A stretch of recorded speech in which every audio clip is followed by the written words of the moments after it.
I think now the transfer window is going crazy. The clubs are losing their head and doing insane things that I didn't even think I expected to see this summer.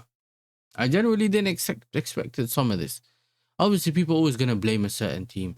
Oh, it's Real Madrid's fault. Oh, it's Verts, Liverpool's fault with Verts or Isak. They raised the prices. Blah blah blah blah blah blah blah. But now even the smaller teams are playing games. We know that, let's say Tottenham have bidded for Van Heck twice, I think 70 and slightly more than that, something around that number, and he got rejected twice by Brighton for Van Heck. We also knew that United were linked to Matthias Fernandes. We know that a lot of teams have been linked to Wharton. But now let's see their price, because this is where it gets funny, right? Jose Mourinho considers Matthias Fernandes a top priority for Real Madrid. That's just an aspect of it. And it says Jorge Mendes is now working to take him to Madrid, with West Ham's asking price set at 85 million, around 100 million euros. Yeah. And this is for Matthias Fernandes, West Ham, that just got relegated. How does this even make sense? Because someone come up to me and explain to me how this makes sense. Because to me, this does not make sense. And then you got another one. Crystal Palace wants £100 million to sell midfielder Adam Wharton amid interest from Chelsea, Liverpool, and United. I'm saying put the source aside, yeah, because we've seen this from a lot of other teams as well. So, what is going on in this transfer window? Like, genuinely, what's going on with this transfer window? Are these teams smoking stuff? Well, I genuinely don't know what's going on. The numbers that are being discussed for some of these players, yeah, is unbelievable. Unbelievable, right?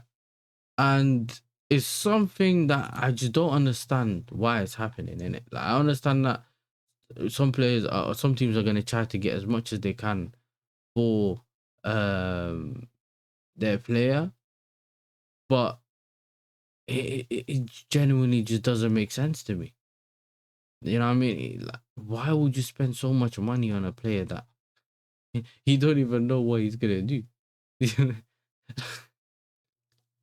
Now, and you know, some players have performed well for their teams. You bring them to their team, you spend 80 million, 85 million, 100 million, and they come from a relegated club. That's what you're supposed to get. Matheus Fernandes, 50 million. You know what? I can see it. Maybe no one wants to pay that kind of money, but he came to West Ham the season before, if I'm not mistaken. They paid 45, something like that for him. 50 million, 55 million. You made a profit. Thank you very much. He wants to leave. You get his wages off the bill. I know he's on currently £70,000 a week at West Ham, which I think was reduced by 50% because because they got relegated. That's one aspect. Wharton, obviously, he's someone who's played in the Prem couple of seasons now, if I'm not mistaken. Highly rated by me and other people as well. But 100 million. You know, 100 million. I'm supposed to believe now that these men want 100 million. Some of these midfielders. Like, this is like a crisis in football now. Like, you know, when every time you thought the numbers were going up, you thought, at some point it's going to go down. Okay, this is mad. Maybe next time it's going to go down. It's going to go down. Is it? That's the question now, because is it really going to go down, or is it consistently just going to be mad numbers? Mad numbers for players that a lot of us don't even rate to that extent, yeah, to be talking about that much money.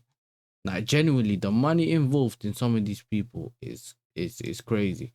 Another one, yeah, Indai. I highly rate this brother. I think that I would like to see him at my club playing left wing, yeah.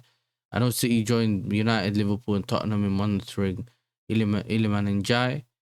The Premier League champions see the Premier League champions. The international is a versatile attacking option.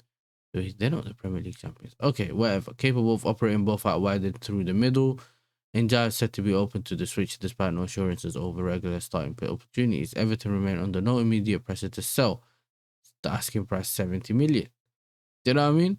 Like, the numbers involved for some of these players are just, I do not understand. Yeah. Why? The thing that's going through my head is just why.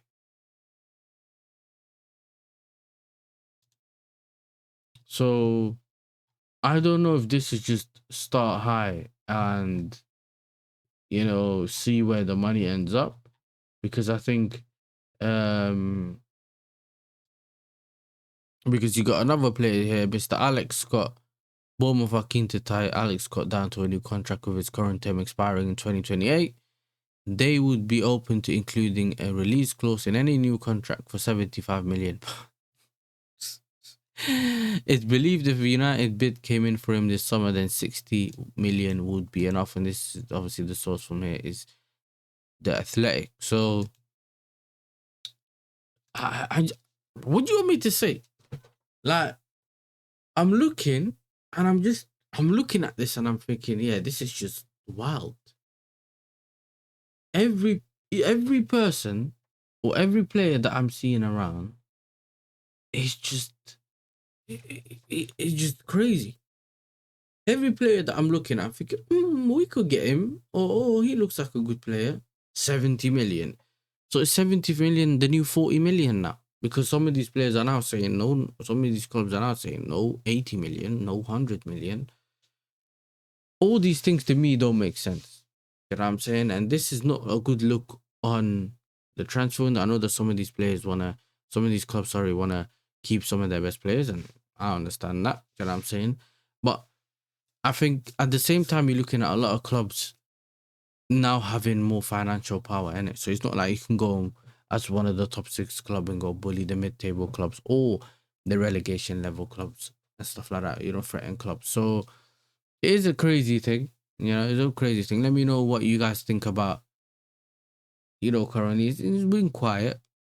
Not a lot of things we've seen or big transfers made. Is it because of the World Cup? Is it we're going to see these things after the World Cup? So there's a lot of question marks about this. And the numbers that some of these people are talking about, I don't know. I genuinely don't know. So, look, let me know what you guys think. This transfer window is a shambles in terms of what we're seeing with the prices and stuff like that. So we'll see what happens, innit? We'll see what happens, people. I'm out.